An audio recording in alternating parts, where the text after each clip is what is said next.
معراج والی رات کا بھی لایا کہ جب امام الانبیاء حضرت محمد مصطفیٰ صلی اللہ علیہ وسلم کو اللہ رب العزت نے بیت اللہ سے اٹھایا، بیت المقدس پہنچایا، وہاں سے اٹھایا، عرشوں پہ پہنچا دیا، مکان لا مکان کی سیر کرا دی، بڑے مناظر دکھائے، بڑے واقعات پیش آئے۔ ان واقعات میں سے امام الانبیاء حضرت محمد مصطفیٰ صلی اللہ علیہ وسلم نے ایک واقعہ ذکر کیا۔ جب صبح واپس تشریف لائے اور مطاف میں بیٹھے ہوئے تھے،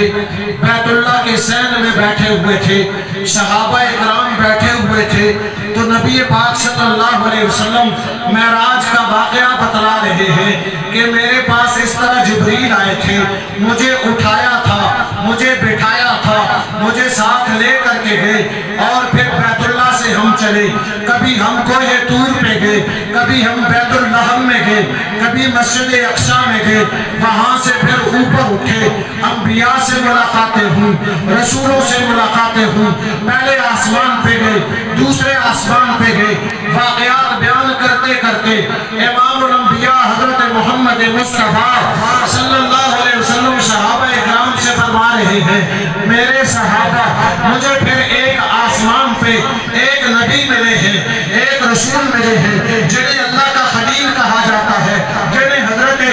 ابراہیم کہا جاتا ہے۔ وہ حضرت ابراہیم جو اللہ کی توحید کے لیے نمرود کی آگ میں کود گئے تھے، وہ حضرت ابراہیم جنہوں نے اللہ کے نام پر اللہ کا گھر پر بیت اللہ تعمیر کر دیا تھا، وہ حضرت ابراہیم جنہوں نے اللہ کے حکم پر اپنے بیوی بچوں کو وادی غیر ذی زرع میں چھوڑ دیا تھا، پھر اللہ نے ان کو اپنا خلیل بنا دیا۔ وہ مجھے ایک آسمان پہ ملے، ملاقات ہوئی، بات چیت ہوئی، سلام دعا ہوئی، تو حضرت ابراہیم علیہ السلام نے مجھے کہا کہ اے محمد مصطفیٰ، اے اللہ کے آخری نبی، اے محبوب کائنات، اے شمس الضحیٰ، اے بدر الدجا، اے بلغ العلا، اے مکین گنبد خضرا، جب آپ واپس جائیں، زمین پہ جائیں، اپنے لوگوں میں جائیں، اپنی امت کے پاس جائیں، تو دو باتیں کہنی ہیں۔ پہلی بات یہ اقرأ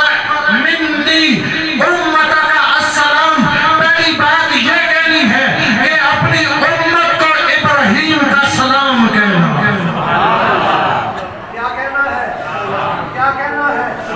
اپنی امت کو حضرت ابراہیم نے کہا کہ اپنی امت کو میرا سلام کہنا۔ میں اس امت کی فضیلت پر، اس کی عظمت پر صدقے، کبھی اس کو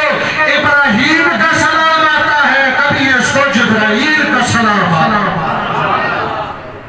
میں اور آپ جو بیٹھے ہوئے ہیں، ہم تو یہ سمجھتے ہیں ہم خان ہیں، ہم چودھری ہیں، فلاں قوم سے ہیں، فلاں قبیلے سے ہیں، یہ ہمارا پیشہ ہے، یہ ہمارا کاروبار ہے۔ بابا یہ کون سی عظمت والی بات ہے؟ عظمت والی بات تو یہ ہے کہ اس امت کو کبھی زمین والوں سے سلام آتے ہیں، کبھی آسمان والوں سے سلام آتے ہیں۔ حضرت ابراہیم نے فرمایا اے محمد مصطفیٰ صلی اللہ علیہ وسلم، اپنی امت کو میری طرف سے سلام کہنا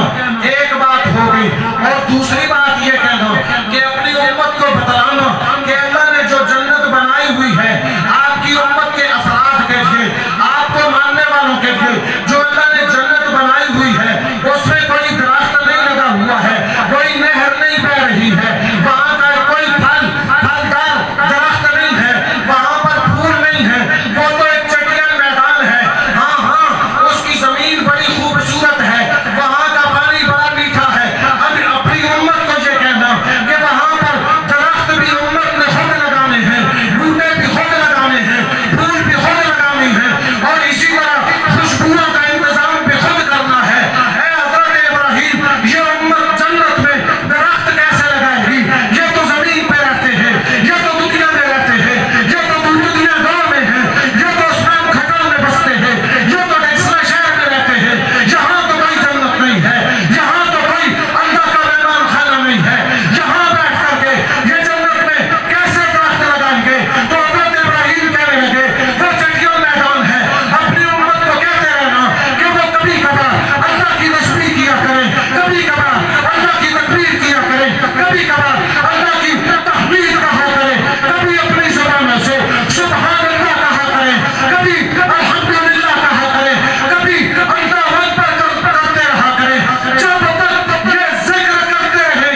ہوئے ہیں،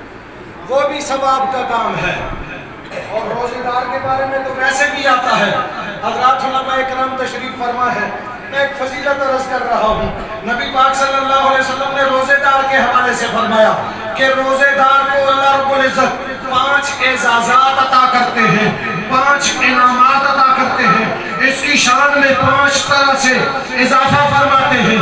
ایک اضافہ یہ فرماتے ہیں کہ نوم الصائم عبادت، روزے دار اگر دن کو تھک کر سو بھی جائے تو اللہ اس کے سونے کو نیند نہیں لکھتے، عبادت لکھتے۔ نوم الصائم عبادت، روزے دار کا سونا بھی عبادت ہے۔ اور اسی طرح فرمایا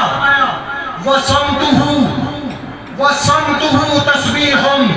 یہ روزے دار اگر چپ کر کے بیٹھا بھی رہے نا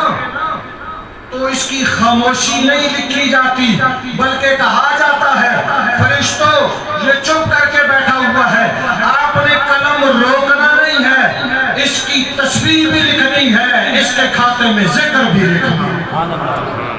یہ خاموش بھی رہے تو ذکر لکھا جاتا رہتا ہے۔ اسی طرح چلتے چلتے وہ عنوان نہیں ہے، میں اس طرف نکل گیا تو بات ادھر سے ادھر چلی جائے گی۔